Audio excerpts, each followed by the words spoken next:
Lock up your mother, Glenn, because Santa's coming to town. Well, so is Michael B. Nelson, the director of the brand new Silent Night, Deadly Night remake. And the festive horror doesn't stop there, mate. We've got an Xmas battle of Elves vs Silent Night, Deadly Night 3. We're also going to do the best of 2022. We're getting real close to that end, Ben. It's a chock-a-block Christmas treat.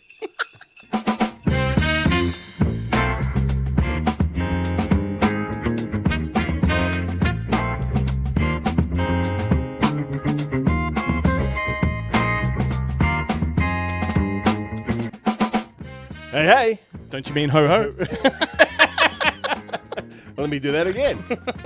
Ho-ho. Hey. It's the... Welcome to Good Movie Monday, the home of nerdy cinematic ramblings. My name is Ben Helwig, and I'm joined, as ever, by Mr. Glenn Cochran. Looking very festive, both of us. Both of us... You probably can't see from there, but I am wearing a Christmas vacation shirt. Don't want to get up too hard. If I get up too fast, my shirt will pop. I've put on weight since I last wore this. Thank God for the computer screen. If you're watching this, you'll know what I'm talking about. But it is Chevy Chase holding a chainsaw. It is. Just trust us with that. How about you go to goodmoviemonday.com. From there, you can click through to all of our social media platforms. We're on all of them. Facebook, Instagram, TikTok, YouTube. They're the main ones, particularly Facebook. Drop us a comment. Like the episodes, subscribe to YouTube, all that kind of stuff. It really means a lot. And it goes a long way if you do chip in a little bit. If you go to our website and hit that support us tab, a couple of bucks here and there definitely helps us get through the year as far as production costs and whatnot. So it's Christmas. It's the time to give, isn't it? What did you say? I've got a pretty expensive whore habit. Oh, yeah, that's right. And whores. That Just too. it's like dirty work. Yeah. I got your magazine, Old Men and Whores. Well, I mean, yeah, it's Christmas time. Why not? It is Christmas time. Yeah. This is probably going to be the most festive episode of the year, I think. We may have another little bit of a Christmas. We do have, the last episode does have another Xmas-themed movie battle. But I am feeling particularly festive on this particular episode. So, and that is because we've got Silent Night, Deadly Night. It's not just a Christmas episode, it's a Christmas horror episode. Yeah. So that's very exciting for me. And hey, we haven't seen anything in the movies this week, so we've got nothing to really open the show with. Why don't we talk about Christmas horror movies? Sure. Unless you had something else on your mind, because you look like you do. No. You're thinking... No, I just love it when you take over and are so manly. Right. Note to Glenn, forgot he's not hosting. As you were. So, As you were. Well, now you've led us down a route. Anything I had to say is the time is gone. Oh, wow. So I'm going to sit this one out. Go for it. no, you've already done it. No, the rest of the show. Just that's it. Okay. As you were. Well, now I'm going to talk about some of my favorite Christmas horror movies. Like, I've written a little list. Which is not very interesting because they're all the main ones. Things like Nightmare Before Christmas, The Gremlins, Terrifier 3, and Christmas Bloody Christmas, which I enjoyed, which we played at Monster Fest a couple of years ago. Black Christmas, the original. The original. Let me stress that, the original. I know. It's a movie with 2 remakes, if you don't know. Yeah, but I do. After this list, I do have a list of movies that I want to see, and I do want to see that 2006 one. Was that the yes, that's the one with I've forgotten his name now. The guy that directed Willard directed it. I don't know anything about that, but I know that it stars Katie Cassidy, Mary Elizabeth Winstead, Lacey Chabert, and Michelle Trachtenberg. Oh, no. So I'm all in. No. Oh, I've lost my way. I don't know if that's the... Yeah, that's the first remake. I think that's from 2006. That's right. Not the Blumhouse one. Which was the latest one. Yes, no, that's a good one. It's called Black Xmas.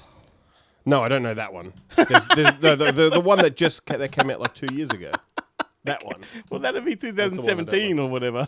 2006. Yeah. No, 2006 is not called Black Xmas. Yeah, it is. Not according to IMDb. All right, to the. Where is it? There it is. See there? That one. That one? Yeah, that's what it's called here, but not when I looked it up on the internet. Well, you never know. That one. So look, luckily, I bought a little hatchet to settle all disputes. And as the one wielding the hatchet, I think we're going to agree that it's just called Black Christmas. You can't hatchet me because this one's uncut, my friend. Much like, no, Santa Claus. Yeah, it's just called. Yeah, look, see, I'm not making it up. It's just Black Christmas there. That's the 2000. Oh yeah. 2006 with the same artwork. The computer's wrong. But it does say Black Xmas on the poster that they've got up there. So, Hey, let's put it to the people. Let them decide. yeah. That's right, because I've got the hatchet. The Christmas hatchet. It's going to be a tradition. Hang on, no. What would Ben do in this moment? And I've only got like 5 lines. So I'd probably... Yeah, they cut out the pissing scene in Soldier Blue. Something like that. I'd add that to the end of it. What were the other drinking game things that I... You've got that many that I don't really remember them until an edit in, and I'm like, oh, there's another one. Another one. Told that story before. That's right. How about something like Maniac Cop 2? That's a Christmas movie that people don't really consider to be. That is there on my list too. Silent Night, the 2012 one. I quite like that one. It's nice and super sleazy. Much more sleazy than the new one. The new one is also great, but yeah, really, it's more family. It's a family-friendly Christmas slasher than the other remake. But it's also it's not so much a remake, is it? It's just a whole new thing. Like it doesn't really borrow. Borrows very loosely. This one is much more of an adherent to the. Yeah. Yeah. So what about yourself? What are some of your favorite Christmas horror? I do like that recent one, Better Watch Out, which is like a Home Alone style of movie. Sort of. We also played that at Monster Fest. Oh, did you? There's also a recent one with Justin Long called It's a Wonderful Knife. Oh. Very fun. Very fun. I love that holiday horror movies are always puns. Yeah, I know. You have P2. Yeah, P2 is on my list. Frank Calhoun with Wes Bentley and the lovely Rachel Nichols. And look, there's one that I wouldn't say is a great film, but it was a lot of fun, and I think it's got a bit of a repeat value, and that was The Retaliators a few years ago. Which has got like all the heavy metal bands. It was produced by their label. Yeah, that's right. Exactly right. Holidays was a good one. It's an anthology film where they cover all the holidays throughout the year. Did you say Rare Exports? No, that is on my... Because I always get Rare Exports mixed up with... I know Melzy talked about this on the show. Yeah. When she was on, we had her that's on right. the Christmas episode. Rare Exports and Deadly Games, a.k.a. Dial code Santa Claus or whatever the hell it is. And look, I've not got that many more, and I'll sort of do a bit of a tangent with this, but before I do, Silent Night, which was a movie with Keira Knightley and Matthew Good. It's an apocalyptic movie set on Christmas Eve. It's a very interesting one, that one, That's a really good one too. I like that. It came up on my list of when I was searching for them, and I was like, I've never seen that. And then I looked at it again and I read the synopsis. I'm like, no, I have seen that. You have? Yeah, okay. It's just the most un-Christmas movie in terms of no kind of Santa Claus type things, no presents, but it is set at Christmas time. Yeah. And I think the fact that it's set at Christmas time makes it more ominous because it is about the end of the world and what a family's going to do in their final days and final moments. And but look, what I wanted to mention more than anything is I love Christmas horror movies because it's that subgenre that takes me back to childhood and terrifies me. Like I've said many times on the show, these covers in front of us right now, I used to stare at when I was in the video store. Don't Open Till Christmas is another one. And they would absolutely not traumatize me, but they would get me damn close to being traumatized. I'd have nightmares, but I loved the nightmares too. I couldn't help myself. I'd go back and look at them again. And the other one was the Tales from the Crypt one with the Santa Claus that stalks through the house, all through the house, I think it's called. All through the house, yeah. Yeah, which that was too an gave episode and a... It was in the original Tales from the Crypt? one, yeah. And an episode of the TV series. Yeah, They remade it. Absolutely. With what's his name from LA Law? Larry Drake. Yeah. Yeah. So, I'm in a very fond, nostalgic place with this episode for sure. Well, you know, I did put down a list of a couple of ones that I want to see. And one of them, like we've already kind of talked about Black Christmas, but I wrote down the Rotten Tomatoes critical consensus for this film. Right? A gratuitous remake of the 1974 slasher Black Christmas pumps out the gore and blood with zero creativity, humor, or visual flair. was like sold. Absolutely sold. But there's another one that I had never heard of called Hosts from 2020. No, I don't know that one. And it's like a family falls victim to an unimaginable terror when they invite their sweet young neighbours over to celebrate Christmas Eve. And it's got a pretty good Rotten Tomatoes kind of rating, and the critics are all pretty good. But Ryan W., who writes this great review on it, and it's one line, Yep. and it's just, once again, I have falsely trusted a Rotten Tomato review, and once again, and for the last time, I've been robbed of precious time. It's made me very curious to watch. Yeah, I mean, that could be your pseudonym. Yeah, a waste of time. Yeah, that's my waste of time. 69 is my Pornhub username. You know that Black Christmas / Black Xmas. Andrea Martin returns for that one. She plays the den mother or whatever you call the head of the sorority. She was one of the teenagers in the original. Is she the one from SCTV and all that sort of stuff? Yeah, right. Yeah. Oh, I had no idea that she was. A lot of those comedians and comic sort of sketch artists began in horror. Oh, because most comedians are failed actors. Yeah, that's right. What did I knock over? Not then? failed actors. Uh-oh. Okay, never mind. I've just wrecked a present. My wife. My present? My wife stashed the presents down here, and I've just Trashed them? Yeah, I think so. Oh well. Anyway. As long as it's not mine, I don't care. Yeah. So I mean, there's not many others that I know of off the top of my head. I wrote down a handful, but I reckon we talk about the Silent Night movies a bit later. Yeah. Yeah. I'm curious. There's a couple of classics that I haven't seen. Okay. What? The Dawn That Dripped Blood, Oh, yep. which is another kind of Black Christmas type one, and The Legend of Hell House. Yes. Two. That had a really striking poster, if I recall.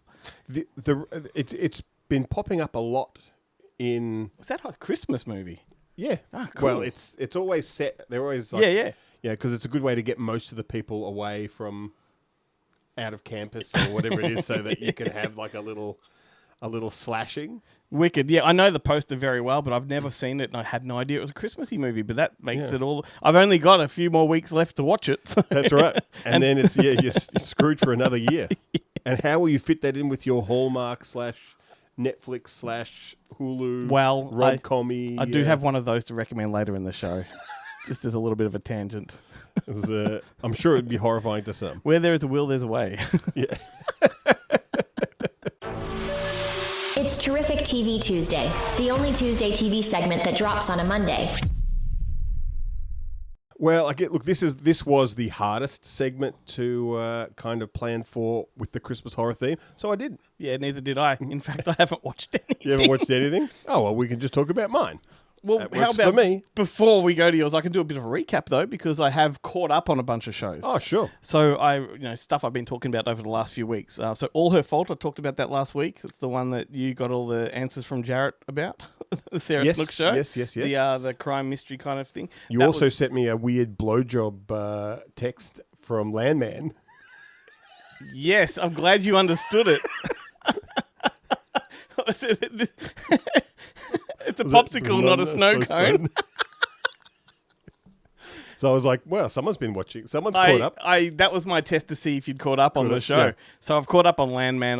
That's so good. I'm really enjoying that. Like, I think the writing is very forced, but I don't care because the zingers are just great. No one talks like they do in this show. What else? Stranger Things I'm up to date with. That's the first 4 episodes to drop. Boy, what an absolute banger. The new little fat kid they've introduced on this show is an absolute rock star. Love me a fat kid. He's popping up in all the wrong ways. He's popping up all over social media. The Last Frontier, finished that. The one with Jason Clarke up in Alaska. That finished. I think Is it's 8 episodes or 9, one or the other. Is it ended or is it leading into a season 2? It's ended. Lovely. Yeah. No, another plane will crash, and it'll be like John McClane. How can the same damn thing happen to the same damn marshal? That's right. 2 years in a row. And why not Florida? Yeah. It's cold. It's cold up here. And Welcome to Derry's the only one I haven't caught up with that I've been watching lately. I'm looking forward to that. That's become a bit of a rival with Stranger Things. A lot of people are comparing the two. Like, you know that classic meme where you got the guy and his girlfriend walking down the street and the guy's looking back at the chick? Yeah. It's got Welcome to Derry and Stranger Things is like the girlfriend. Anyhow, so that's my recap. That's what I've been watching. All of those, highly recommend. Not a dud in there. Excellent. What about you? I managed to binge. I'm not 100% sure. I didn't look it up if I've watched the entire season or just the first 6 episodes that have dropped. But MGM Plus have launched a new Robin Hood TV series.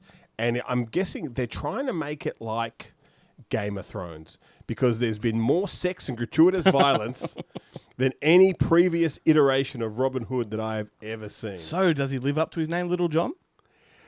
That I don't know, but he is a big black guy. Okay. So if Pornhub is anything to be believed, he certainly does. But you'd be happy to know that the Sheriff of Nottingham in this one is played by Sean Bean. Okay. That's So no surprise. Perfect casting. Steve Waddington from oh my god, what's that? Dog Soldiers is I think he's To the Google box. he's a Ginga, but is he the right Ginga from Dog Soldiers? He's in a lot of British. Oh, shows. yeah, I know that guy. What else? He's in The Reckoning. He's in Last of the Mohicans. Let's have a look at TV shows. That's right. He's like the kind of stupid asshole. Yeah, The Tudors, and he's in Napoleon. He's in Titanic, Slow Horses. Because the other guy, man, might be the other guy from Rome who's in Okay. Dog Soldiers. Okay. I can never remember this. At any given time, there's only 2 real Gingas working in British independent film, and it was him. It's him and Steve Waddingham. And Dog Soldiers also has TV Sean Pertwee, which is TV's. Who'd you say Sean Bean, which is Sean Pertwee. Pertwee, son of John Pertwee. bloody hell. But it also stars. So Jack Patton plays Robin Hood in this. Lauren McQueen turns up from. I think she's in one of the Outlanders. Connie Nielsen is Eleanor of Aquitaine. But it's really weird because it kind of is like, so it's all, Robin Hood is quite young, but not like he's like 18 or whatever it is. Richard is not the King of England at this point. His Right. father, Henry, is still the king, but he hasn't set foot on English soil for many, many years. He's basically camped in France, where he's launching all the crusades and stuff from.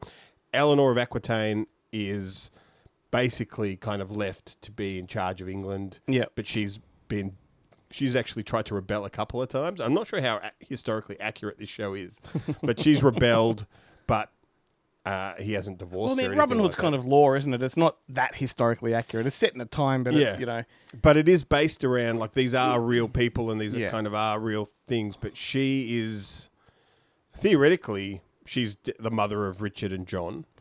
But she's trying to manipulate things behind the scenes to ensure that Richard becomes king, not John, because John would be a disaster, but John may be Henry's favourite. Gotcha. So there's a lot of political stuff in the background, and it does finally answer the question for me, because I could never understand how the Sheriff of Nottingham was higher in the food chain than like Guy of Gisborne or any of those other lords, because he's just a sheriff.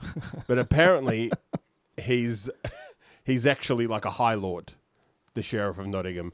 And they actually do this. It's great because they've never explained it in any other ones, but they kind of show you the map of England, and they've got, York at the top that protects them from Scotland, and they've got the Westlands, which deals with Wales, and then London's in the south where they control it, and Nottingham is in the middle, which is the Midlands. And the only reason that that's so important is because it's basically the kind of key to all of those territories. If Nottingham falls to rebellion, it can actually bring in all the other... Okay. So that's the premise of this show anyway. Because I was about to say, like, you know a lot more about Robin Hood and the history, surrounding it I've been to Sherwood than I Forest. do. Yeah, exactly right. So you're making it sound like this is the ultimate Robin Hood. Like, this is what lays down the actual lore. Well, look, I mean, there was a previous Robin Hood series that came out, kind of mid 2000s. Yeah. Which was a great show. Lily Allen's father, Keith Allen, was the Sheriff of Nottingham. Yeah, I remember that. But in that one, Robin is, like in a lot of the other Robin Hood movies, he's returned from the Crusades. Yes. He's got PTSD, and the reason they give him PTSD because there'd be no reason for him not to just make it, because all of the problems stem from the Sheriff of Nottingham. Mm-hmm. So they've got to give him a reason not to just, without announcing himself, stand on a wall somewhere and just shoot Yeah. the Sheriff of Nottingham and end all of the problems. So he's averse to killing in this other series. In this one, he's happy to kill people. It's just not that easy. Well, he's always portrayed as a really good guy, isn't he? Robin. Yeah. Yeah, no, this one, because this one, the pilot episode of the show deals with his father, who was a Saxon lord, similar to the Robin Hood Prince of Thieves. Yep. And they do throw in all of those puns. Yeah, right. Like that he gets called the Prince of Thieves, he gets called... Well, that was from the original literature, wasn't he? The Prince of Thieves, yeah.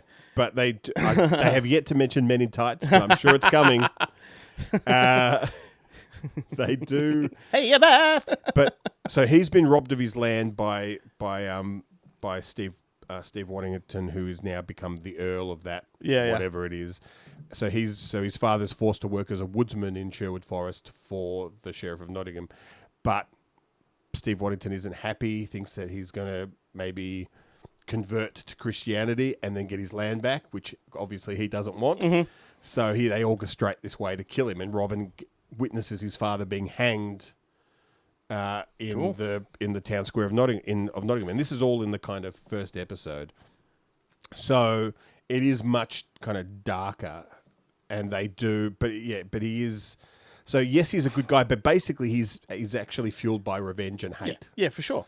So he's like that William Tell movie, he's warring against. So going back to the text, the literature. How old is Robin Hood supposed to be? Well, there's no. I don't like. He's supposed to be like a middle. Well, it's hard to tell. Yeah, it's hard to tell because they are in the 8th, 16th, 17th century. And they don't live that the long. life expectancy is probably 40 before a fucking a root canal would have killed them. A rotten tooth. Bad case of gingivitis and goodbye. Wow. So no penicillin, nothing like that. So. It is hard to tell, but in everything I've ever seen prior, he's always been a hardened war veteran come back from the Crusades. Yeah, but then you've got the Errol Flynns, the young 25-year-old type, and But even he is a seasoned warrior. It's not his first fight, whereas in this one, it doesn't come kid. across that way in those classics. Oh, I think it does. In the TV series Robin Hood, the Hammer one. Yeah, well, I'm not talking about that. But even in the Errol Flynn one, like. He's a skilled warrior who's able to beat what's his name, Sherlock Holmes. Very flamboyant one. A very flamboyant one. Well, he did sprinkle paprika on his penis to give the ladies a bit of extra pleasure. He was the original man in tights. But that was the appeal of Errol Flynn though, because Errol Flynn was a pretty boy, but he looked like he could handle his shit at the same time. He was Captain Blood. He was the Lord of Ballantrae. He was all of these things. So you know what we don't have and we do need is a Robin Hood Christmas special. There's so much Robin Hood. And then there's Robin and Marion too, where it's Sean Connery coming back to Sherwood as an old man. That's right. And let's not forget When Things Were Rotten. That was a great show. That's the Mel Brooks one. Yeah. And do you remember that TV series that used to play on the afternoon show? The Maid Marian and Her Merry Men? Yes, I do. And there's the other one, because there was another TV series that was a lot more serious around the same time as Maid Marian and Her Merry Men, which I think was just called Robin Hood. I'm not sure.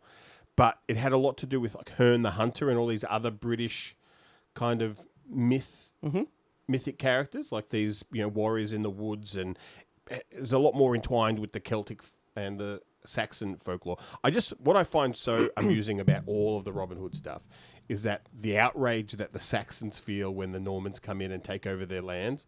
And admittedly, as doing research, I found that they had been there for 600 years by that point. So legitimate. But the Saxons themselves are invaders. So they're having a whinge because someone's kicked their ass the way that they kicked the Celts and the original inhabitants of the Britons. As it is in history with nearly every culture. Yeah. Back to my Christmas Robin Hood theory.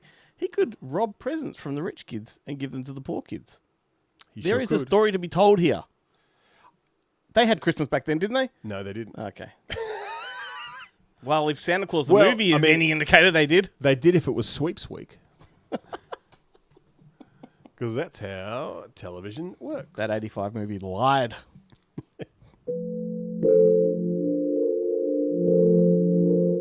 So I guess now we're going to sit down and talk to our good old pal, Mike P. Nelson, director of Silent Night, Deadly Night, the remake. Thanks to the folk at Studio Canal, this movie is heading to cinemas here in Australia on December 11, I believe. This Thursday, if you're Which listening is to this as it drops. 4 days' time. We had a great chat with Mike. I felt bad that it didn't get to go longer. I know, sometimes it just can't be. There's other press that need to have a chat as well, and we're not, To hell with them. We're better than all of them. Yeah, I'm sure they always like talking to us a lot more. That's right. And if they'd given us more time, we would have had a great tangent conversation about all other things. We managed to get some fun stuff into this one, though. We certainly did. One fun fact I found about this particular movie, so this is the Silent Night, Deadly Night remake. The movie you mentioned earlier, Christmas Bloody Christmas, was the original pitch for this movie. Right. It was going to be the same kind of story as the original, but with a sort of robot Santa instead of, the serial killer Santa. Yeah. And that got rejected and then, spun into its own thing. So he just made it himself. Yeah, but I mean, there's a connection. I like anything that connects Silent Night, Deadly Night with Chopping Mall, which is what that movie Yeah. is. So this is the seventh installment overall in the entire greater franchise. It's a standalone reimagining. It's a bonkers one. And as you're about to hear, there's some Nazi massacre stuff going on in this. Yeah, they brought Nazis into it. I'm looking forward to the HBO Max Silent Night, Deadly Night TV series. We need to be credited. We need to be I'm sure we're the credited, first yeah. people to float at that.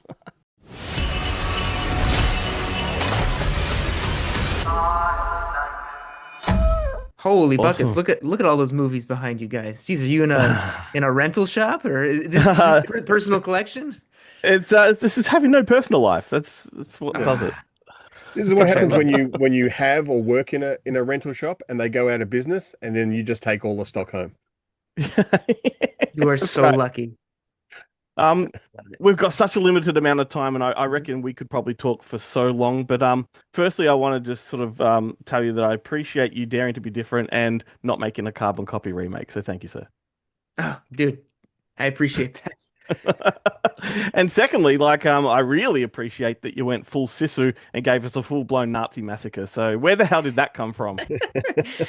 I'm a child of Indiana Jones. I mean, I watched those movies. I wore tapes out growing up. So, yeah, the Nazis were always like the epitome of like the worst villain, like always. So and I haven't had that chance like in a movie to just go full bore.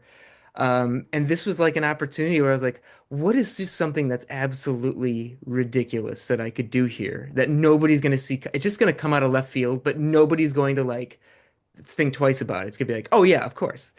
And that is like, what if we had a Nazi Christmas party full of Santas, and he just kills a bunch of Santas and elves like that are literally closet Nazis? And I was like, that is a scene that I like. Look, for me, it was just I want to see that.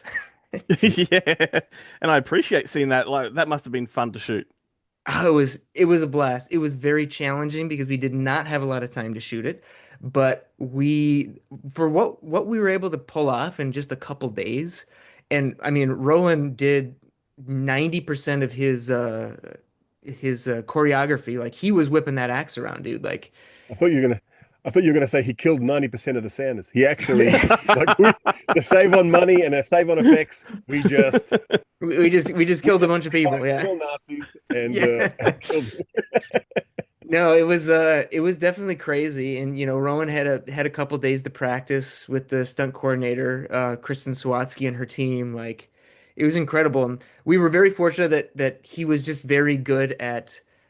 He was just very coordinated, and like he could just walk through it. They just took him through it a few times, and then he finally just got into the groove, and he was able to kind of go from start to finish all the way through, and then we broke it up obviously when we shot it, but he knew the moves, he knew how to get to point A to B to C to D, and yeah, I mean that's him. Like I said, with the exception of a couple moments, that is all him. It's him like running through the squibs, it's him like swinging the axe at guys, and there's a part where a guy gets flipped over, like that's him. And an incredible bunch of stunt guys dressed as Santa. Like, yeah, Is I that love something that you, he. Yeah, sorry. Is that something that you test for during the audition process? Do you put them through a series of acrobatic feats to make sure that they can do what is No, required? dude, like Rowan, like I said, Rowan's just good, dude. Like I knew I wanted him in this movie. Like when his name got brought up, it was like he's he's the guy. Like yes, like I want to talk to him because I loved him in Hollywood. Halloween Ends, and he just has the look. I just feel like he had like that kind of Yep. everyday dude kind of thing. Like you'd pass him on the street and wouldn't think twice, wouldn't look twice, wouldn't look back. Like he's that guy, you know. But then he has so much charm, and then he's able to go dark, and then he's able to bring Yep. it back, and you kind of love him. You kind of fall in love with him, not only as Billy Chapman, but you know he's that guy. He's totally likable. And I love the fact that he was in Halloween and now he's in like a Christmas movie. If he had been in like Thanksgiving, he would have had the trifecta. Like it would have Dude, been I'm perfect. telling you, man. Yeah, What absolutely. what was it about like the Silent Night Deadly Night franchise that just made you want to jump into that world? So I had gotten a call from Brad Miska, who was at Bloody Disgusting and Cineverse at the time, and they had just gotten the rights, and I had just done VHS 85 with him and Shudder, and he was like, "Hey, we have the rights to this. We have the original producers with us. I'd like to work with you again. Like, give me a take." And I was like, well, I've always wanted to do a Christmas horror movie, and that was actually a bucket list. I honestly, I can say truthfully, Silent Night, Deadly Night wasn't necessarily like a bucket list IP to work on, Mhm. but doing a holiday horror film was. And I was like, God, like, and I will say though, like that poster growing up because I was very young in the 80s and seeing that poster with Santa coming out of the chimney, you know, and seeing it at that those old video rental houses, that was very formative. And Mhm. so did I ever expect that this would happen, that I would be connected to this, that I'd ever make my own? Definitely not. But I feel like that is just like a trend now. Like I've now worked in Wrong Turn, never thought I would do that. I've now worked with Friday the 13th and Jason, never thought I would ever ever be asked or even involved with that. And same with Silent Night, Deadly Night. So at this point, I'm really up for the surprise of this whole thing. And if there's other things that kind of come my way, it just goes to say like if something like that this presents itself, don't say no. Just Yeah. see where it goes. And that's how something like this kind of came about. Yeah, you're ticking boxes, mate. It's fantastic. You mentioned there the original sort of poster. Ben and I on our show all the time, we talk about VHS covers that informed us when we were kids that terrified us. If you can look over Ben's shoulder, you can see the Australian VHS for Silent Night, Deadly Night, one and Is that two. the The red? Santa, Oh, the red yeah, one. Yes. yeah, that image traumatized me as a kid. Just Santa with an axe, like that's all it is. It's not even a still from the movie. It's just Santa with an axe. It absolutely scared the shit out of me. Oh, it's so good. The He's got movie they smoke behind tried him. to Yeah. ban. Yeah. And that's where I want to go with the next question is like the 84 movie was famously controversial. Like it attracted a lot of public outcry, particularly from parent groups. What's Mhm. your experience? Is that still a thing? Does having a killer Santa still ruffle feathers? I don't think so. Honestly, I feel like we've mowed through all of anything that's sacred, I think, and turned it into something horrific at this point. Yeah. Um, so yeah, I don't know. Like I feel like this is honestly, I feel like it's expected now. Like, what's the next Christmas horror movie? What are they gonna do? I Hmm. mean, gosh, they just did Oh, The Carpenter's Son, which is about Jesus, I like, was and going to they say, did a I have horror. a great idea. Holy Night, Deadly Night, where it's Yeah. Jesus Yeah, running Been around with an right, axe killing people, but they've done it. dude. So look, I think it's all up for grabs. I think the best case scenario is you can go into it, fill it full of surprises, give it a good story with some good characters, and you have something that's going to be fun, that's going to stand the test of time through the holidays. I don't know. Like I think people are totally game for this kind of thing right now. For sure. I think what was clever with what you did too is you did it, you definitely gave it an exploitation feel, particularly with those title inserts and things like that. It's you know Aside from the original movie, were there other movies that you leaned to for inspiration, just to sort of for a look or anything like that? yes, it was so I watched a lot of Pixar. which which is where a lot of the warm, cozy feels came from. Obviously, movies like The Santa Claus with Tim Allen and Elf with Will Ferrell. Like it was just like I I didn't just want to make a grisly, murderous, dark like Christmas horror film. Like I feel like that's tiring. And yes, there is maybe an audience for that, but that's not what I'm interested in. I wanted to Mhm. make something that like you could sit down and be like, it gives me the Christmas feels, but it's also like full of like it has a body count and like it's not afraid to it does not shy away from showing some pretty crazy stuff. And then so it was like it was Pixar, it was those so it was those like warm fuzzy movies a little bit. But then it was also movies like Frailty, and Adam Wingard's The Guest. Like literally those two movies were Bangers. kind of yeah, they were like they were like kind of these big puzzle pieces that when I put those together, I was like, this is the kind of movie I want to make. I want to make something like this. And I want to fill it like full of like again, this warmth and characters that are going through stuff, but really it's about two people like with inner demons and like Mhm. how do they control that or deal with that and what happens when they come together? Is it explosive or is it a perfect pairing? And that's where the movie you got to go see the movie Perfect. and Perfect. see what I happens. want to watch it again, and with that in mind, for sure. We're almost out of time, but there's a question I have to ask you. Yeah. It, in my mind, it's a question that only has one answer. But as a horror fan, what do you reckon is the best sequel of the original franchise? Oh my God, the best sequel of the original. Uh, God.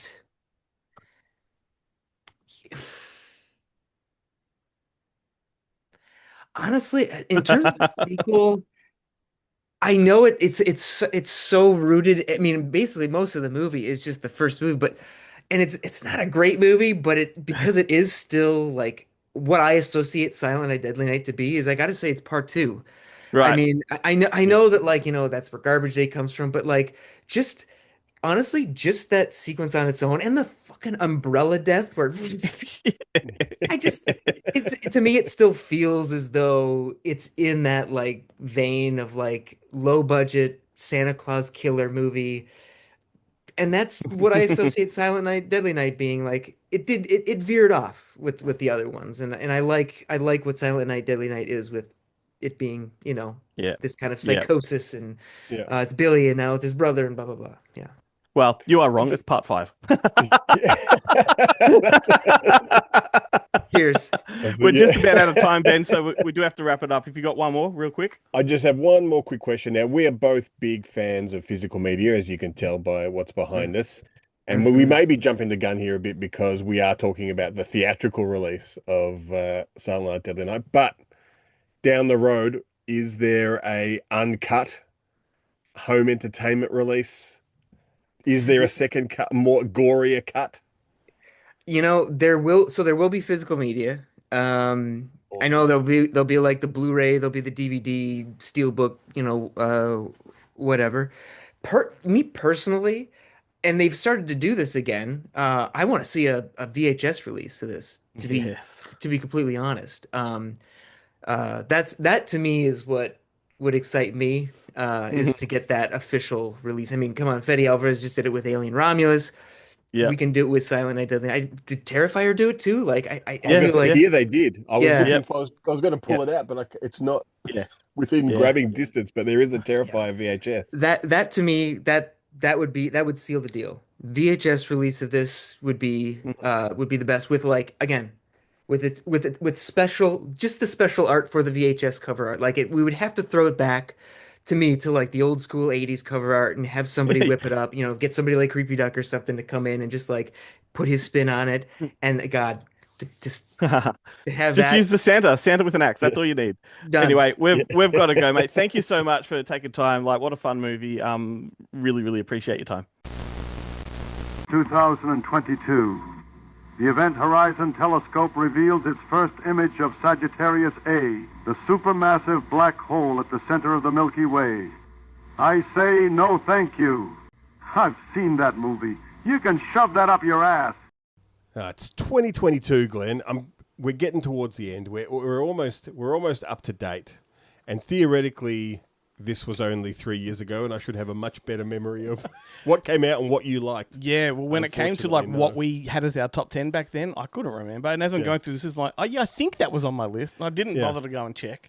So that'll be interesting if I do cross-reference that list back then with this list now. Like, yeah, and this one, like, I've got quite a few in my list of favourites, but when I was thinking of your ones, I was like, I got no idea. Well, here's a fun fact, and we'll get to it in a minute, but one of them in my top 10 was in my bottom 3 of the year that year, and it's appreciated that much in my mind. And I have watched it at least 4 times. It's come back. Well, look, I'll kick things off as we usually do, by listing the top 10. Okay, by the way, for the year. my shirt's getting tighter as we go.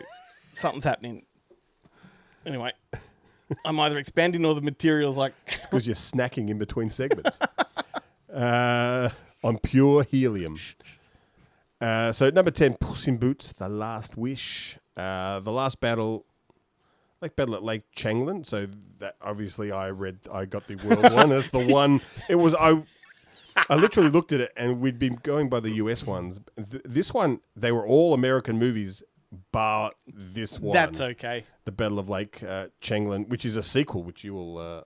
If you haven't listened to the last few episodes, we've been avoiding the global list because it's just packed with Chinese titles that we're not aware of. Yeah. By China, yeah. So, but then 8, Thor, Love and Thunder, The Batman, Black Panther, Wakanda Forever, Minions, The Rise of Gru at number 5, Doctor Strange in the Multiverse of Madness at 4, Jurassic World Dominion, Top Gun Maverick, and Avatar, The Way of Water at number 1. I mean, I don't like that a Marvel movie is in the top 10, but I do like the fact it's a Sam Raimi movie in the top 10. Well, it's 2. 2 Marvel movies. No, I know, but Sam Raimi... 3. Sam Raimi did Doctor Strange, so I'm happy that he's in there. That's in there. Yeah. Not happy that Black Panther or Thor is in there. No. Although, was that Thor the Taika Waititi one? I thought they're all rubbish. I like one of them. Yeah, I think... Or I like parts of one of them. The first one the Jeff Goldblum part. The first one that Taika Waititi took over was like promising. It's like, yeah, we're heading in the right direction, but then the the Waititi fatigue set in pretty quickly, not long after. There's a bunch of big films that came out in this year, apart from those that I've already listed. But it was an even bigger year for horror. So I'll go through just the regular films, and then we'll hit the horror after. I kind of felt that there was almost no good Aussie ones. No, when I went to the Aussie list, there's only like 5 or 6, and that one doesn't count. It's a lie. Okay, hang on. What one are you pointing to? You can say it. Yeah, talk to me. Okay. Because even though it says it's a 2022 film. Yes, it was made in 2022, but the premiere at Sundance, every single screening of it only happened in 2023. You go to the Wikipedia page and everything there is 2023, and it's not like January 2023. It's all later in 2023, and yet they've still stuck it in 2022. It's a fabrication. It is next year's film to appear on next year's list. Well, that's going to fuck up the Bonehead segment in a few minutes. Because they've done what we've done. Very little fact check. So we'll start with the horror then, just with that one. So the big ones, Barbarian, Bodies, Christmas Bloody Christmas, Black Glasses, Dario Argento's first film in a while. I liked that one. Dashcam, Fresh, which I enjoyed, Firestarter remake, Halloween Ends, Jeepers Creepers Reborn, Megan, Men. I forgot about that one. It's Morbin Time. The Morbius movie came out this... some other bangers were Orphan First Kill, Nope, Piggy and Sissy, Sisu. The first one came out in 2022. X and Pearl both had their debuts because he made them at the same time. I felt like Pearl was a year later, but going through this list, I mean, I don't know if I can even trust this list anymore. Yeah, who knows? When was it actually released? They were shot at the same time. Yep. Smile, Scream, rebooted once again. Yep, that's right. Although not rebooted because it does link into the other one. Legacy sequel. It's just another sequel, yeah. Mr. Harrigan's Phone was the Stephen King one. That was pretty good. Mike Flanagan, I think, directed that one. The Firestarter remake. Yeah. Did you say that? Watcher? Just helping you out with the horror movies. Yeah. The Watcher, yeah. Jeepers Creepers Reborn. Did I say that one? Yep. Nyx, which Predator Prey. Yeah, that's in there. Came out. Day Shift. There's a lot of streaming horror movies, which is odd. Yeah. VHS 99. That's the thing with these streaming movies. There's a couple of them have made it into my top 10. So. Yeah. And Texas Chainsaw Massacre came out again. The Netflix one. Yeah. Yeah, yeah. But the big films of that year, unless you've got some more, do you have any more horrors? Nah. Studio 666. Yes, right. Yeah. The Foo Fighters movie. Yeah. Gory as all hell. It was great. The Batman, Babylon, Amsterdam. Margot Robbie had 2. Mm-hmm. Clerks 3, Confess Fletch, the first Fletch movie in about 30 years. Yep. Emily the Criminal, Everything Everywhere All at Once. Banshees of Inisherin. A Man Called Otto, The Northman, Save the Cinema. Armageddon Time. Armageddon Time. Speaking of Save the Cinema, Empire of Lights. Empire of Lights, that's right. 2 Save the Cinema movies. Yep. She Said, which is I feel is almost forgotten, the Harvey Weinstein movie. That's right. I forgot about that completely. The Menu, one of both of our favourites cinema going experiences, I think. Shotgun Wedding with J-Lo. Uncharted. The Whale, the movie that brought us Brendan Fraser. What's his name back? And his weird hair. Got him an Oscar. Got him an Oscar. Triangle of Sadness, the Puke movie. Weird, the Elvan Yankovic story. Yeah. Death on the Nile, Moonfall, the Megastructures movie. I mean, how that wasn't like number 1 on your list is beyond me. I don't know. Also, The Lost City, what a banger with Sandra Bullock. And Daniel Radcliffe. Elvis, Bullet Train. Operation Mincemeat. There's so many.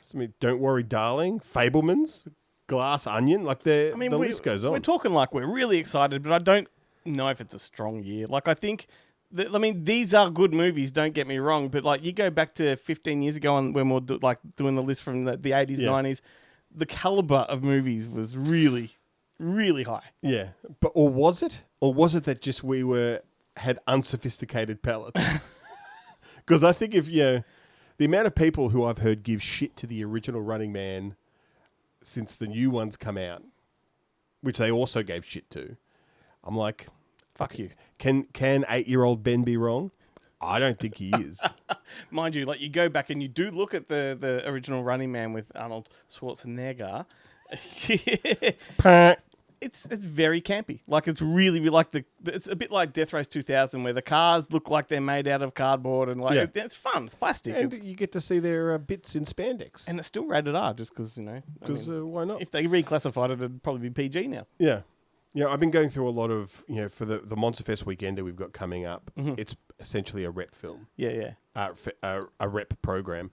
And I've been going through a whole bunch of movies and I was filling out all of the information for the cinemas and stuff. And a surprising number of them are M. And you look at them and you're like, this is just because the R rating, the MA rating had yet to come out. And so this is not quite R. And some of them are like, this is full on. Even the stills and stuff, you're like, come on, man. It's not M. I love it, though. But it's great. I love it. All right. All right. So why don't you kick us? What do you think is in my list? All right. Now, I think we've omitted several from that list, I think because they might be in the top 10. Oh, all right. Yes. So, but you did mention X. Yes. Is that on your list? Okay. Yes. But I'm glad you said that, not Pearl. Well, I think, I know that you prefer X. One thing that I think was glaringly omitted was The Unbearable Weight of Massive Talent. Yeah, that is on my list. I've got The Black Phone. No, I forgot that. Would it be altogether? in there? It would be. Okay, so let's just count that as a yes. Yeah. Top Gun Maverick. No, which was at the time, I remember it was. Yep. But now that I look back, there's a couple of great bits Okay. and then a bunch of shit I just don't care about. Fair enough. Bullet Train. No. This one's got to be Orphan First Kill. Yes. Yeah. That was an experience, that one. We walked out completely shocked at how good that was. Yeah. Barbarian. Yeah.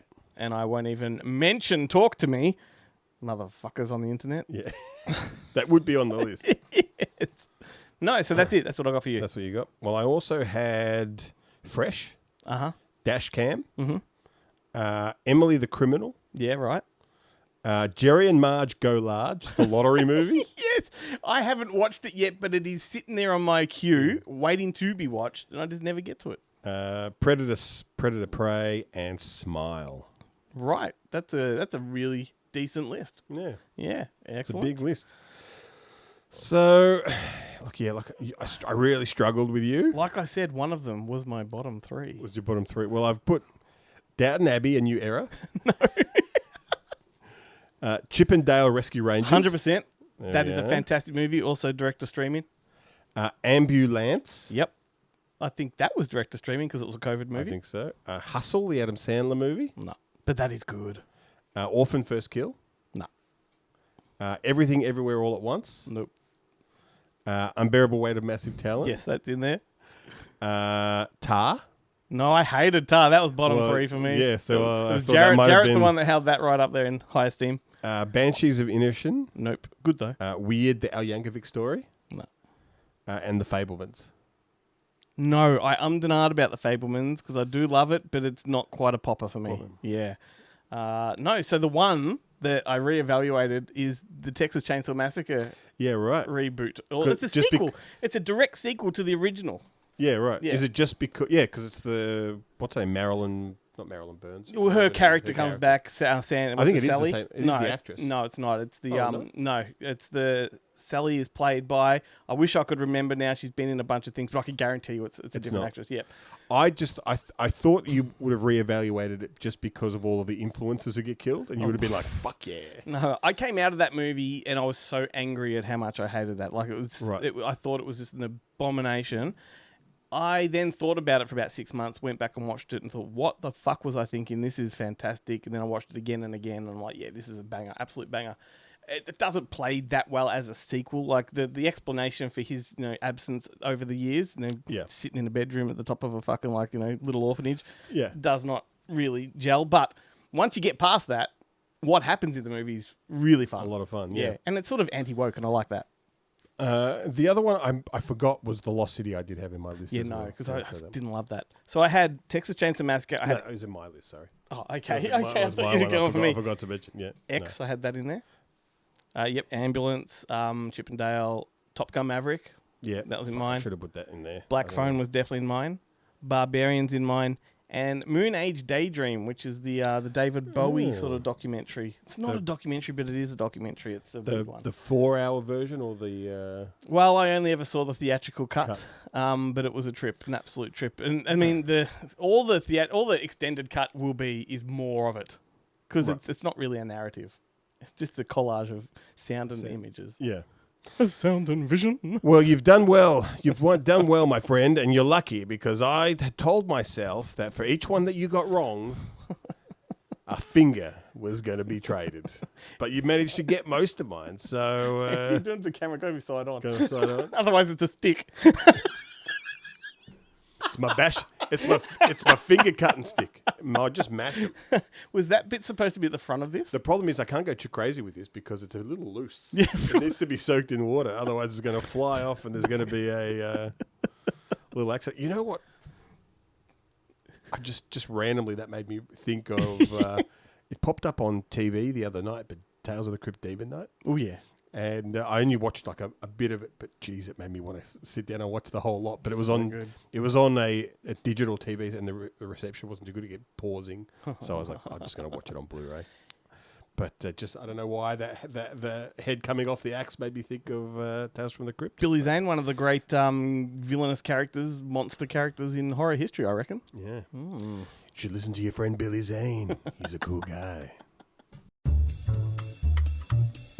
Welcome to Bonehead Weekly Fun Size, and this week we're doing 2022 the year and our favorite movies. And since you all were going back and forth, would you like for me to go first? I would love for you to go first. I had to go to Huntington, West Virginia to do a Huntington Con, and I love doing that show, and this year it ended, and I've missed it so much. But Friday night had nothing to do. There's a theater right across from where the nice hotel they put me up in, where my truck totally didn't get vandalized there that weekend. And I walked over that Friday night, and I thought, I still got to review something for Scarefest. Had zero expectations. I got blown away, got floored by a movie called Talk to Me. Just worked out great. Just happened to pick it, and I hadn't seen anything like it. Their follow-up I just watched this year, rough movie to watch. It's very predictable, but Talk to Me, it's almost accessible for young adults. It's just about a hand that has a demon in it, and if you put your hand on it and you say, talk to me, the demon will talk through you, and it goes through all these kids as they're playing these games, these high schoolers, these drunk games, and a demon gets attached for one of them, of course, and hijinks occur after that. Really like the movie.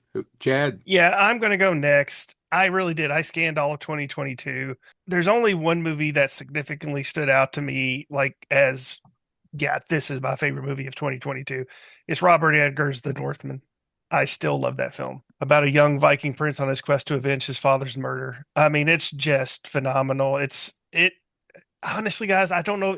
I don't want. It may be my favorite Robert Eggers film to this date. I really genuinely loved Alexander Skarsgård as the prince seeking revenge, and even Nicole Kidman and Nicole Kidman's character was phenomenal. And I actually think she's the best part. She's a bitch. yeah, I don't know. And even Ethan Hawke as the father at the beginning, he was a phenomenal.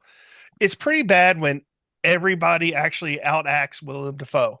That's how phenomenal He had this a movie very was. peculiar role in that. Yeah. Yeah, he very is. So yeah, I had to pick The Northman as my favorite movie from 2022. I've got a couple honorable mentions, but as I was sitting here trying to debate it and everything, I finally landed on one that I'm like, you know what? It stuck with me. The other two were fun, but I'm gonna go with The Menu. The Menu was Oh, a yeah, really good movie. that would be my was. follow-up. It just works well for commentary on a lot of different things, and everybody's bad, and it's so good at being bad in that film. And it's literally about exclusive menu, this exclusive dining experience, but Yeah. it's really setting the stage for murder. If you haven't seen the menu, check it out. Yeah. It was just so different than anything else. Yeah, I really did enjoy it. it's such a good comedy, and it's kind of a horror film. It's everything wrapped into one. Honorable mentions, real quick. I'll kick off with I will defend for the fun of watching it. Bullet Train with Brad Pitt is You won't stupid get an fun, argument. and Violent Night. I'm waiting for the Oh, sequel. Violent Night's good. Yeah. Mm-hmm. There you go. Those are my honorable mentions. All right, for 2022 honorable mentions, actually, I really like The Pale Blue Eye. And didn't Sisu come out, guys? No, It came out in the next U.S. year. Next year? It was released premiered in film festivals in Finland in 2022, but not a U.S. release. Spoilers for next week's episode, I'm trying to cut it out. where I might be wearing these same clothes. This has been Bonehead Weekly Fun Size. Alrighty, Glennis, it is movie battle time. My favorite part of the show. Time to duke it out, my friend, and we are going Christmas horror heavy. We certainly are. We've got Elves and Silent Night, Deadly Night 3. Better watch out. 3 or 3? 3. Is it the German cut? Well, I don't know. I hope. If you're I listening, don't know. watch the show. Is there a German cut? Because the version I watched was interesting. Well, the German cut, das ist gut. Das ist It's about all I know. And ich weiß nicht got me through German class back in the day. yeah, right. Every question that was asked, ich weiß nicht. All I know in German is ich kann hier sitzen. Come here and sit down. No, can I sit here? Oh, can I sit here? Ich kann hier parken. Can I park here? Oh, That's as far as I've. Ich kann hier campen. I need to scrub up because I've got a mate coming back from Germany in a few weeks' time, and he's the guy that is responsible for everything we do. He's the one that suggested that I start a website. And ich weiß nicht. That's all I'll give him. That's all I got. That's all I got. Anyway, what a battle this is. This is a schlocky Christmas battle, perfectly tied in with the theme of the show as well as our interview. Yeah, certainly. So both from 1989. Elves was directed by Jeffrey Mandel, the man who was also behind Cyber Chic with Kathy Chow, which I now must check out.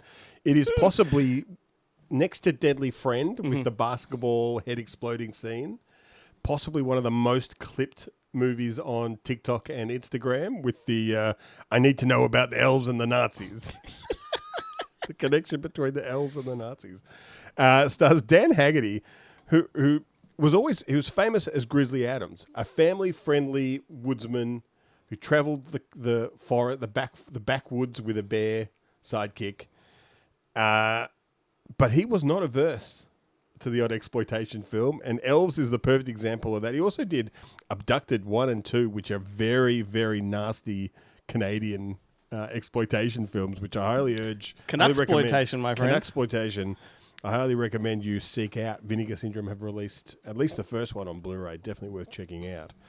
Deanna Lund is the surprise cast member in this film from Land of the Giants, and I'm going to do her the credit, say, or that she did not use a body double, and the nudity in it is her.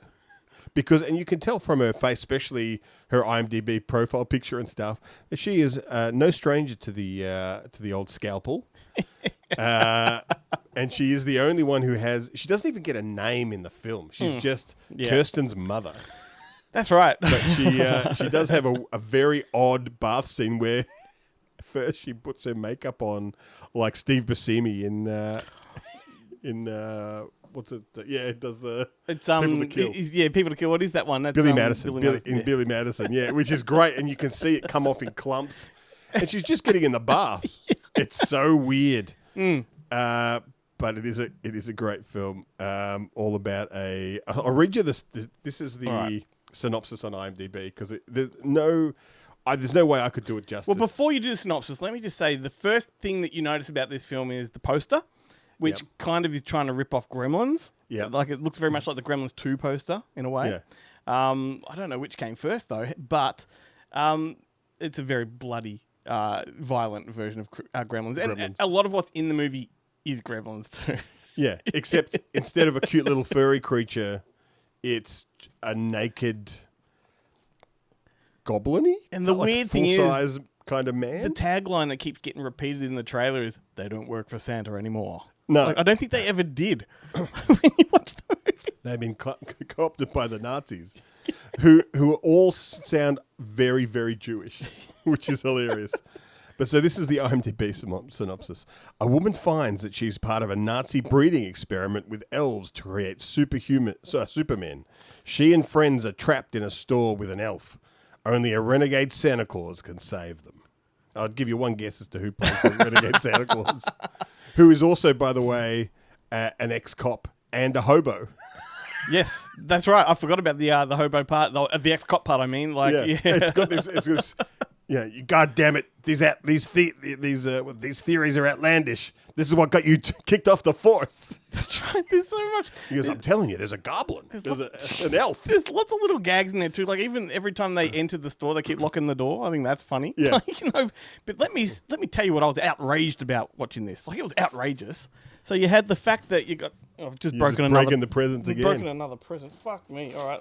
Let's just move this out of the way. Sorry, people. Watch it. I'm destroying everything. You're going to destroy the... There we go. Okay. Well, I can break it and be blamed. So, outrageous. Like, the fact you've got a coked up, perverted Santa who gets stabbed in the ass. I thought that was fucking hilarious too. The mum drowns the family cat. Yeah, but blames a raccoon. But seriously, like, that's a morbid scene. Yeah. Hilarious, but outrageous. You've got a foul-mouthed, horny little brother that says to his sister... You've got fucking big tits, and I'm telling everyone that I've seen them. Yeah. It's a great little scene. So it's so weird. But the most outrageous thing of all is the fact that Dan Haggerty uses a highlighter on a library book. Yeah. I got so angry. Like, at least he wasn't drawing peepees or like, I hope you stole that book, because if you plan to return it, that's outrageous. I used to like it when someone had highlighted the book because I'm like, oh, you've saved me the trouble of reading the whole chapter. I'm just going to read the highlighted lines and go, these are the notes. And you can tell where they got bored because there's doodles and you can flip the page and you've got little men that go... And a man, usually with a penis, would be piddling. So yeah, it's such an interesting movie.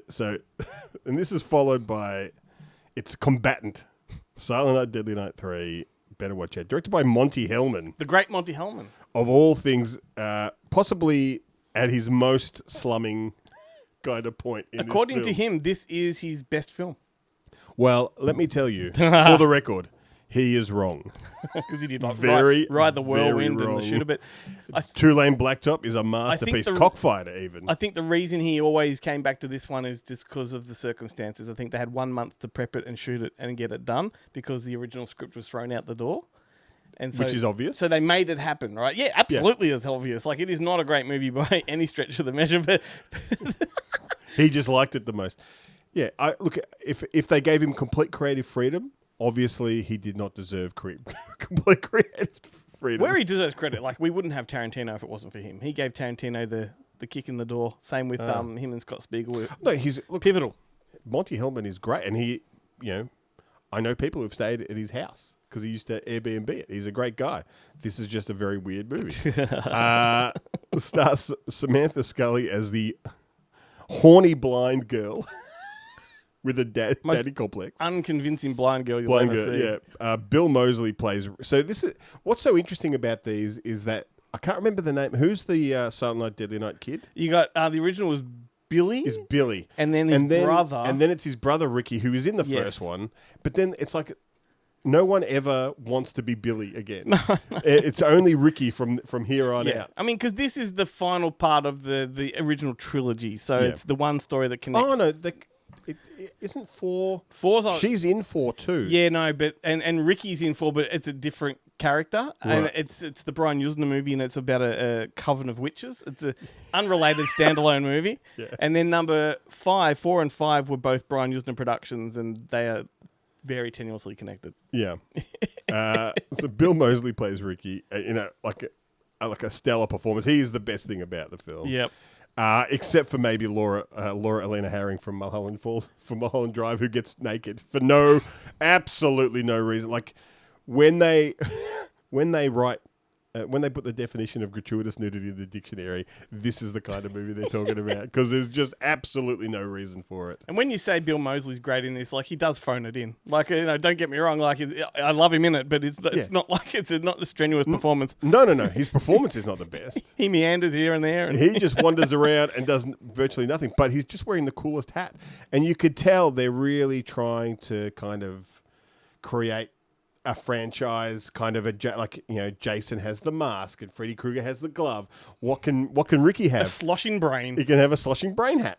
And when I was young, right, this was the coolest thing ever in a horror movie, right? Because he's got this dome on his head and you can see his brain inside and all the fluid that's surrounding the brain is sloshing around. And as a kid, I'm like, this is the coolest horror thing I've ever seen. Watching it now as an adult, it is dumb and it looks stupid. Well, the thing that's so outrageous about the film in general is that, so they've given Ricky supernatural strength, like Michael Myers, like Jason, yet no one ever thinks to just crack his brain glass. Drop him on his head. Yeah. Like all you need, just one blow to the head and it's all over for little Ricky. Yep. But then there's also, there's a lovely worn out performance from Robert Culp, who's clearly just there for the paycheck, but still fantastic anyway. Yeah. He's the police chief. He's the lieutenant who I could have sworn at the start of the film he's just the security guard at the hospital, and then it's on. But now he's just hanging around. He's like a lieutenant in the police force. It's got a lot of David Lynch connections in here too. Certainly does, yeah. Yeah, you got Benjamin Horne and Leo Johnson from Twin Peaks. I don't know the actors' names. I've forgotten those, but those two characters, the actors are in this, and of course Laura Elena Herring herself. Yeah, from Mulholland Drive. So interesting because this was made around the time Twin Peaks was made. It was around the same time, and I had a lot of trouble when I looked up Samantha Scully nude on on Google, as I always do in any film I watch. I just got a bunch of X-Files porn. Really illustrated or badly photoshopped. Nice. Scully porn. Which one did it for you, mate? This is such an interesting battle because neither are what could be classified as perfect films. No, neither are worthy winners. No. I don't know. So going into it, I was sure that Silent Night Deadly Night 3 would come out triumphant. Me too, because production value-wise, in every other aspect, it is clearly the superior film in terms of quality. Yes. Yet Elves was so much fun. It is so off the charts weird and bizarre. Yeah, and I would recommend it over Silent Night Deadly Night 3. So yeah, Elves for the win for this one.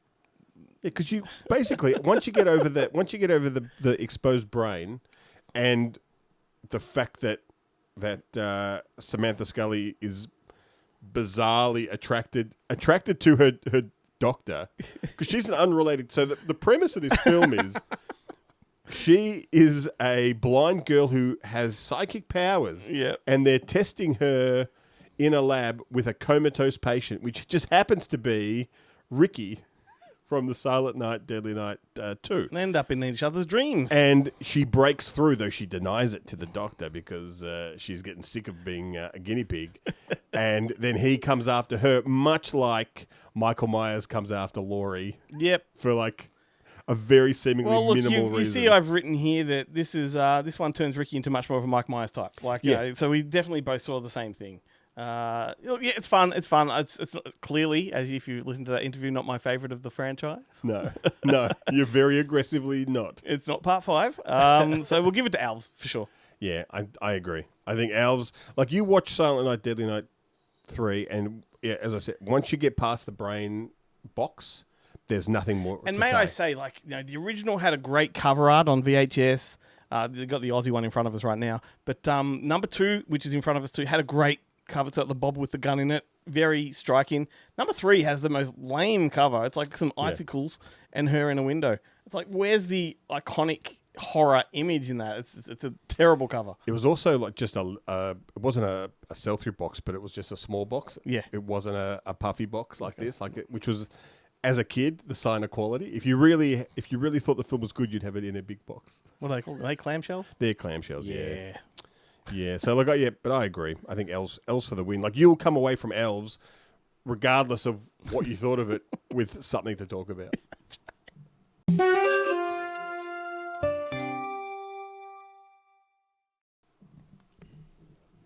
No, I can't do it. You're hosting, you got to. I got to do it.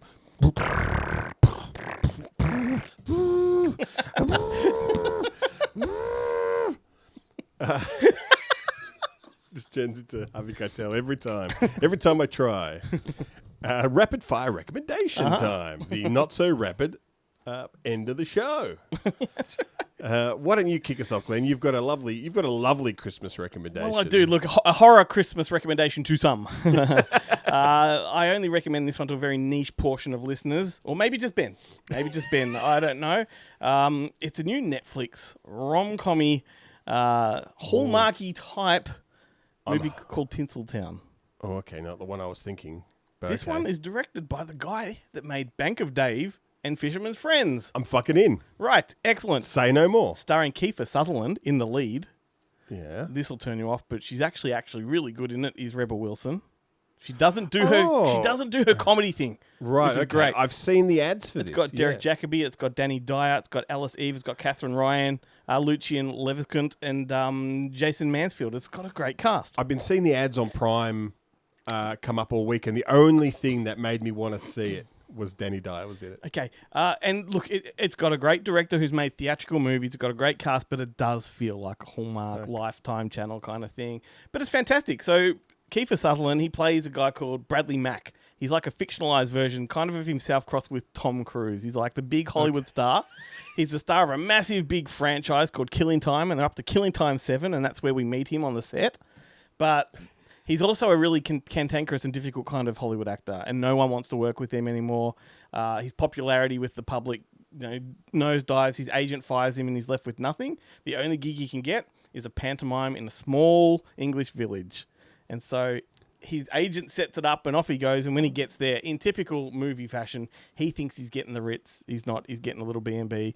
He thinks he's getting a massive Albert Hall type of venue. He's not. He's getting a local town hall. It's that kind of movie. Lovely. He resents it all. He rejects it all, and as is these movies, he comes around in the end. It's a lovey-dovey kind of thing. Does he fall in love with a town member? No, not really. Not really. I was mean, hoping it's got for it's got a bit of that. Some Rebel Wilson action. Well, there's a little bit, but it doesn't really hammer that home. It's more about just him becoming a better man, connecting with his daughter, who happens to be British. Okay. Yeah. I watched it. My wife got up halfway through and went to bed. So, I mean, that says a lot. It really does. Really does. But I stuck around, and I had to finish it. And I went into the bedroom and said, "You missed a great movie. Like, that was fantastic." I mean, she missed Kiefer Sutherland doing a song and dance number, and it was fantastic. That I got to see. And the fact that he's not very good at it makes it even better. And he knows it. Like, I just watched this thinking, man, what a good sport this guy is. Like, there's a bit of like there's a bit of truth to the story with him. Like, this is what he's been reduced to, but he embraces that. Yeah. And he really, really sells the movie. So that's pretty much it. It's 100% fluff. Just seeing Jack Bauer in this kind of environment is fantastic. So Tinseltown, it's not going to cost you anything. It's on Netflix. Just watch it. Just watch it. Give it a shot and just stick around to It the is end. going to cost you 90 minutes at least. It's fun.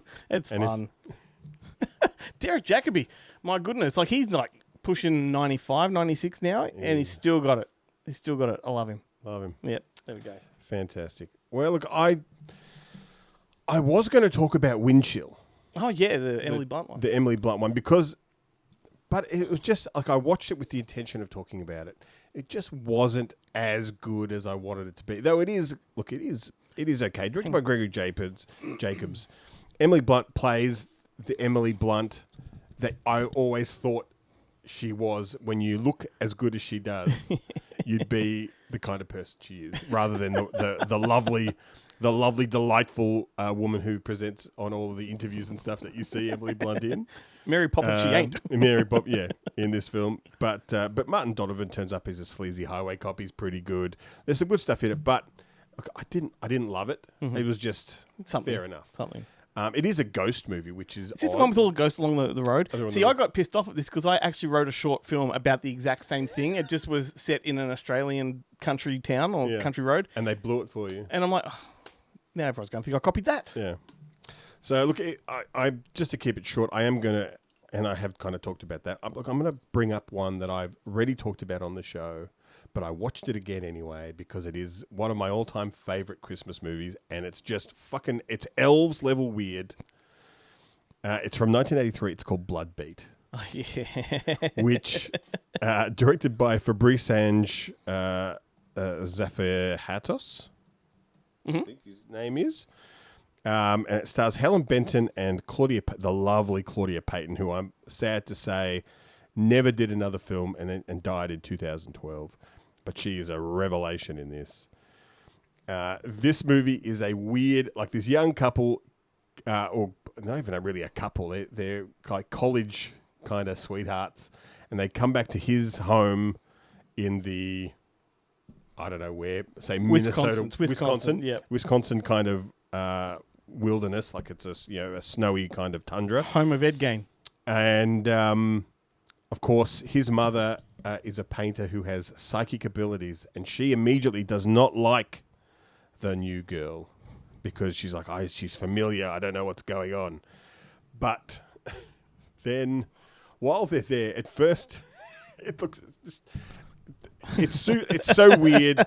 But I'll just cut to the chase and say there is the spirit of a samurai warrior is going around killing people in this town, and the girlfriend is somehow psychically connected to it, and every time he kills, she has an orgasm.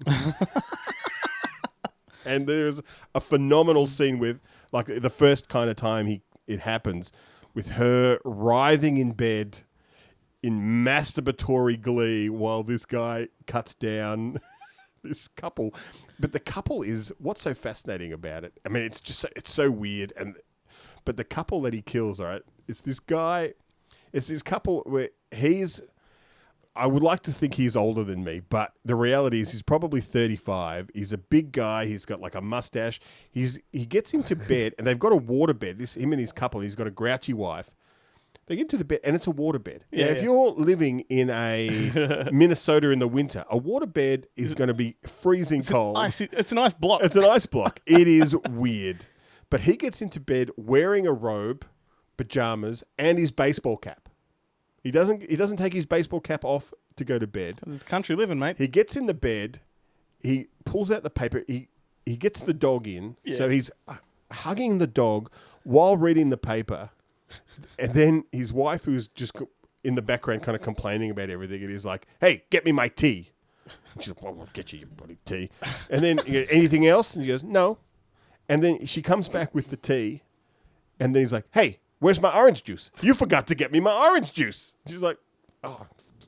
And of course, they make the orange juice out of like some frozen concentrate. It's not even real orange juice. Well, it's Wisconsin. It's just such, and then of course, then they both get killed while the daughter's having an orgasm, and they've used like Tron level effects because you know that the samurai is the spirit because he's bathed in neon blue glow. Ah, of course. And when the mother can kind of fight him off because she also has the psychic powers, and her hands glow red, and the red battles the blue. Just look. I would like to read you 2 quotes. So Okay, yeah. the great Michael Gingold, who was the former editor-in-chief of Fangoria magazine, wrote, essentially an 86-minute non sequitur full of odd dialogue, random characters, sudden bursts of cheesy optical effects, lunacy, sex, death, juxtapositions, and it never makes sense. So that's his take on it. That's pretty much correct. And then we had Rob Hunter of the Film School Reject said, I'd be lying if I said I had a clue what the hell was going on. Yeah. But most of the reviews also say pretty bloody good for a zero-budget film. Thoroughly enjoyed it. And this guy, the guy who made it, as far as I know, he scored a couple of films and maybe wrote a couple of films, but he acted. His father was obviously a French filmmaker. And he acted in one of those films, like the one film that his father made, which is obviously where he got it from. And then his father must have just cracked the shits with France and moved to rural Wisconsin, because this was a what do they call it? Like a rural oddity. Like when Vinegar, because Vinegar Syndrome have since put it out on Blu-ray. But they sort of labelled it. They label, there's these. I can't remember the exact term, but there are these horror films that were filmed in a region in America, Like a Midwestern kind a of. Midwest, or whatever, and generally only really found release in that part of the world, and are very rarely kind of heard of outside of it. Yeah, cool. And this is one of those. I love that. I cannot recommend it enough. Excellent. It is so fucking weird. And you've kept it on theme. You know, unlike me, you kept it to the horror Christmas stuff. Maybe for our other Christmas episode, I'll do a horror one. Yeah. And you can stick to the Hallmark. Yeah, no, I'm just going to talk about like pornography. Okay. Christmas pornography. Mm-hmm. Well, what a cracker episode that has A been. Christmas cracker episode. A Christmas cracker. That's right. It's all over. If there is another episode, you'll know that I didn't go spare and wave around that. Look, it's coming loose. It's coming loose. I can't control it, Glenn. I can't. Anyway. It's as loose as that frozen orange juice. Yeah. Man. But as we've said already, but if you've made it this far, you've probably forgotten. Head over to goodmoviemonday.com and check out our social media. Support the show by clicking on the donate button or buy some of our merch.